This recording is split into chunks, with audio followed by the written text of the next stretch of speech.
দেখেছেন, যত্ন পরিশ্রম কখনো বৃথা যায় না। পরিশ্রম তো কখনো বৃথা যায় না।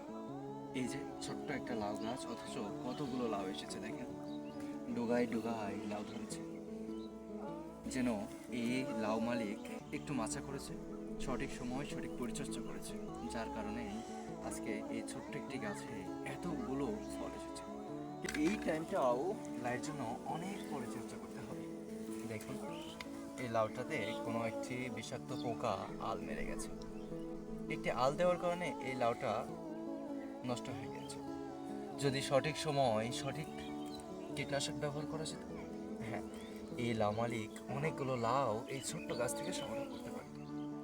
যত্ন পরিশ্রম যতটা করেছে, তিনি যদি এই পরিশ্রমটা আর একটু করত, হ্যাঁ, তবে শুধু এই লাউ মালিক দিয়ে নয়, আপনিও আপনার জীবনকেও পরিচর্যা করুন, আপনার জীবনেও পরিশ্রম করুন, নিজের জীবনকে যত্ন করুন।